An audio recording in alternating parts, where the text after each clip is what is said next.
Hello friends, welcome to the Adventure Builder channel. Today we're going to talk about this Q7 from EJEAS. The goal of the video here, do it step by step, it's kind of new to us. We're going to talk about, do an unboxing, we'll talk about, sorry about the lighting, it's a little hot. We'll talk about, we'll do an unboxing, we'll talk about who this might be good for, who it might not be good for. And at the end, I'll tell you if it's good for anybody. And yeah, let's just get going. Okay, EJEAS. This is Chinese motorcycle cam. You can get these off of Amazon, or you could get them from AliExpress. We'll put a link down below for the Amazon, in which case I'll get a little cut if you do buy it from there, if you decide it's for you. So this thing is a theoretical seven channel connector. The EJEAS, they only actually, you can connect to like one other one at a time. So even though it may say it's a Q7, in actuality, it's you and one of 7 people that you can choose from. So for most of it, it's only good for one friend, one riding partner that you can actually connect to. They say Bluetooth version 5.1, IP65 waterproof, it's got a radio.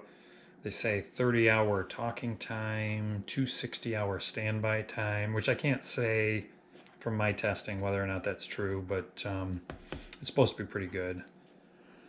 Intercom up to 800 meters, remote control available. If you buy the right kit, it comes with a remote control, like I think in a separate box. Noise reduction, stereo sound, intercom, FN hearing simultaneously, supposedly. Compatible with pretty much all the devices that'll use a Bluetooth. The app support, I guess. 1 second quick pairing. I don't know. It takes me a few seconds, but if you follow the manual, the stuff, you can make it happen.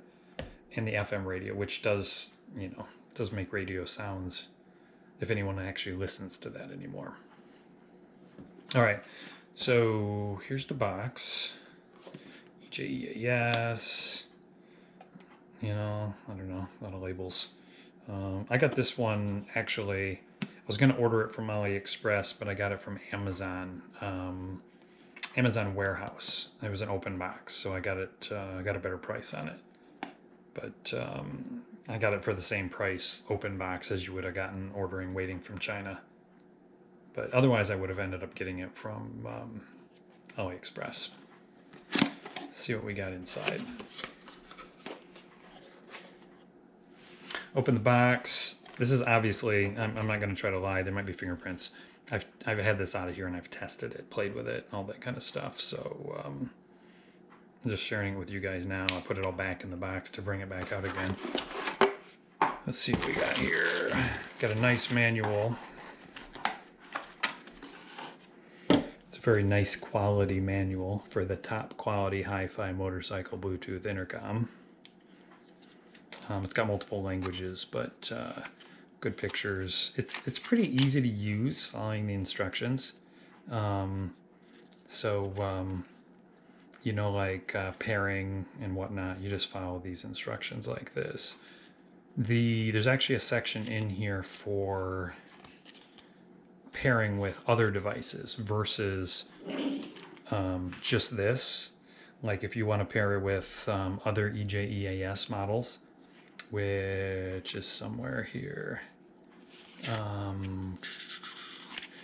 Compatible with other EJEAS models. So like this model here in the picture, I don't know if you can see that. It's hard to see.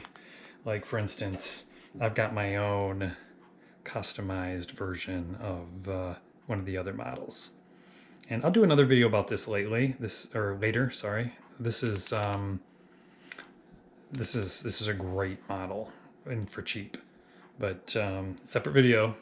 Have to keep watching. Subscribe, click like, and I'll do one of these later because this thing's actually quite amazing. All right, so what else we got here? We've got a bag of goodies. Comes in the box. Earphones. Bury these in your helmet wherever you can find room. A boom mic. A little foamer thing that goes on here. Goes on the boom mic. If you got a modular helmet, this is what I use, is one of these in my helmet. You got a couple a stick-on and a clip-on mount. So this thing will like mount on there like that onto your side of your helmet. Another mic if you've got a permanent, it's got a little Velcro. If you've got a like a permanent front helmet, permanent face. Some Velcro pads for mounting the earpieces, the earphones. But and this cable here like connects it all together. So these have their separate cables that plug into this harness. When you plug into here, there's only one connection, right, like that, that actually is plugged in while it's mounted, you know, on the side of your helmet. Make this work. Something like this. So yeah, if you got if you want to slip it up into the helmet easy, it's just like boom, it's on there. If you want to pull your padding back, mount these, then it's real easy to install very quickly in your helmet. So move this stuff out of the way, because what's important is this thing. So we've got, it's pretty slick, it's soft, nice soft touch device. Antenna comes up, goes down.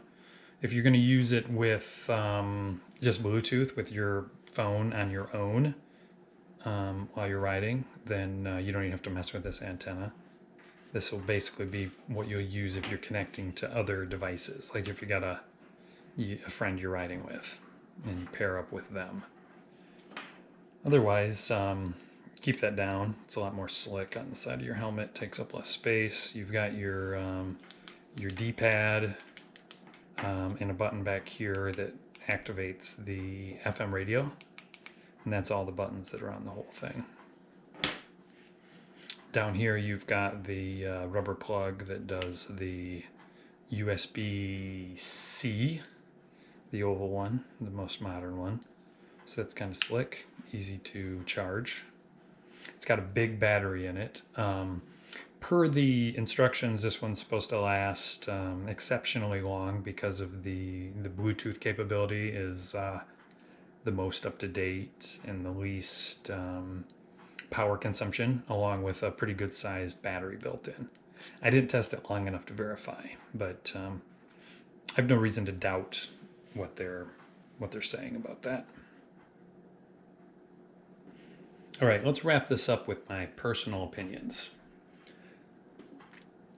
Overall, I like it. I think it's a nice little device.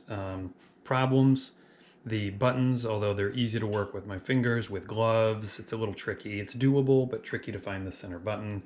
The volumes and sound is good and everything except for the Bluetooth in-call volume. You can listen to music, use the comms, listen to the radio. That all works great. But when it comes to the in-call volume through the Bluetooth, I find the volume too low for my taste. I went to EJEAS and downloaded new firmware. I updated to a version 10.17, and that still didn't correct that problem. So would I include this Q7 in my adventure? I'm gonna have to say no, unfortunately. If they were to produce a new firmware that corrects the call volume issue, then yeah, for sure. Everything else I like about it. But unfortunately, this is a deal breaker for me. So thank you for watching the Adventure Builder channel. Be sure to subscribe for more tips for building your own adventure.